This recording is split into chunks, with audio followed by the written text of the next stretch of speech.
Luz das nações, alturas eu sei que há de vir. A luz que ilumina, luz das nações, luz das nações. Boa tarde, bem-vindo a mais um programa da Aliança Evangélica Portuguesa. Hoje é dia 1 de novembro, uma data marcada pela ida de milhares de pessoas ao cemitério para recordarem os seus familiares falecidos. Assim, é cada vez mais comum celebrar-se o Dia dos Fiéis Defuntos no Dia de Todos os Santos.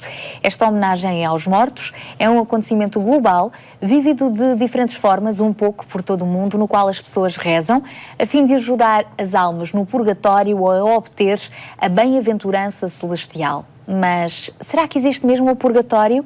É bíblico orar pelos defuntos? Rapidamente é sobre este assunto que hoje vamos então conversar com o pastor Vidal. Olá, pastor, obrigada por estar mais uma vez connosco. A Bíblia fala-nos sobre o estado em que se encontram as pessoas depois de morrerem. O que é que acontece depois da morte? Em primeiro lugar, é bom sabermos que a Bíblia é um livro para os vivos e, através dela, Deus nos prepara para a eternidade. Relativamente aos defuntos, a Bíblia mostra-nos que há dois lugares na eternidade. Um lugar de gozo eterno para aqueles que aceitaram Cristo como seu Salvador e um lugar de perdição e sofrimento eterno para aqueles que rejeitaram Cristo. A Bíblia, repito, informa, prepara os vivos para poderem desfrutar o bem do além. Foi para isso que Deus nos criou, não é? É isso mesmo que Ele deseja. É mesmo para isso. Então, e a existência do purgatório é bíblica? Não, seguramente não. É interessante notar que, como disse, a Bíblia só fala de dois lugares: céu e perdição eterna. O purgatório era um culto ancestral, ou melhor, a oração pelos mortos era um culto ancestral que no quarto século o cristianismo, nos seus desvios da palavra de Deus, foi buscar. Nas culturas ancestrais fazia-se como forma de venerar os mortos e preservar as origens. E até alguns pensavam que tinham que ter alimentos no túmulo para que o falecido pudesse continuar. Isso não tem nenhum fundamento bíblico. Aliás, o mesmo acontece com o limbo. Talvez muitas pessoas nem sabem o que isso é, mas era uma espécie de berço eterno para as crianças que não eram batizadas e que morriam antes sem serem batizadas. Felizmente, o Papa Benedito XVI, há bem pouco tempo, acabou com o limbo. Precisamos, provavelmente, de outro Papa que venha declarar que não existe purgatório. E a intercessão pelos mortos? É necessário intercedermos, orarmos pelos que já partiram? Não. A Bíblia fala-nos claramente de que é nesta vida que nós nos preparamos para nos encontrarmos com Deus. De outra forma, seria uma injustiça. Quer dizer, o morto fez os males e os vivos vão pagá-los. Não temos que interceder pelos mortos. Existem também almas penadas, portanto, as pessoas, o espírito, a alma das pessoas que já partiram podem voltar à Terra e ter contacto connosco? Não. Jesus Cristo ensinou-nos isso claramente quando contou a parábola do rico e do Lázaro, em que ele explicou na parábola que o rico pedia que houvesse passagem de um lado para o outro e Jesus disse: há um abismo, ou foi dito, há um abismo, de modo que não pode passar de um lado para o outro. Portanto, não podemos intervir a favor nem contra aqueles que já partiram. E quando alguém garante que viu realmente o espírito de um familiar já falecido?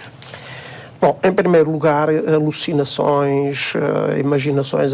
Há pessoas que por problemas psíquicos e não só, são vulneráveis a essas imaginações. Não há dúvida, também o inimigo das nossas almas pode enganar as pessoas dessa forma. Mas aqueles que conhecem a Bíblia sabem que isso é impraticável, impossível. Que esperança é que então a Bíblia nos oferece da vida para além da morte? A Bíblia oferece-nos uma esperança segura. Cristo morreu pelos nossos pecados para que nós pudéssemos ter paz com Deus.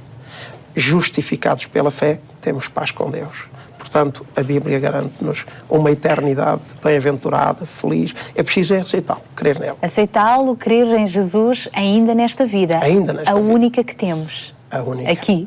Aqui. Porque esperamos, claro está, Jesus prometeu que um dia voltará e para sempre poderemos viver com Ele na eternidade. Esta noção da eternidade, que acrescento, que consolo é que nos traz quando pensamos nas pessoas que já partiram e, ao mesmo tempo, enquanto aguardamos e aqui estamos. São duas coisas distintas. São. Eu tenho convicção, e digo isso por vezes, que lidar com o luto é mais fácil se nós imaginarmos que a bem-aventurança daquele que partiu é imensamente maior que a nossa perda. Eu já perdi os meus pais. E eles estão a descansar com Jesus. Absolutamente, não tenho a menor dúvida. Então, por outro lado, enquanto nós esperamos confiadamente, porque Cristo há de voltar, buscar-nos e estaremos com Ele por toda a eternidade. E os que já partiram ressuscitarão também. É claro na Bíblia, todos ressuscitarão com Ele na primeira ressurreição, os fiéis. Porque Jesus já ressuscitou, Ele próprio já venceu a morte e por isso temos esta bendita esperança. Obrigada, pastor, por ter estado aqui à conversa connosco. A propósito, deixe-me só dizer que Mesmo Paulo disse em certa ocasião que é melhor partir para estar com Cristo. Ora, Uma porque esperança é bom o descanso, gloriosa. sem dúvida. A Bíblia diz que aquele que desce ao mundo dos mortos nunca mais volta. Portanto, não é bíblica a intercessão pelos mortos, mas se nós acreditamos que Jesus morreu e ressuscitou, também Deus reunirá com Jesus todos os que morreram em união com Ele. Esta bendita esperança da vida eterna serve-nos de consolo e também de desafio para pormos a nossa vida em ordem com Deus enquanto aqui estamos. Jesus faz-nos esse mesmo convite. Ele é a ressurreição e a vida, a razão desta esperança. Para o conhecermos melhor, leia a Bíblia. Se não tem nenhuma, temos para lhe oferecer um Evangelho de João. Para o receber, contacte-nos. Nós voltamos a estar consigo ainda logo à noite na rádio, na Antena 1 às 22h45 e também aqui na RTP2 na próxima terça-feira. Até lá, se Deus quiser. A luz das nações.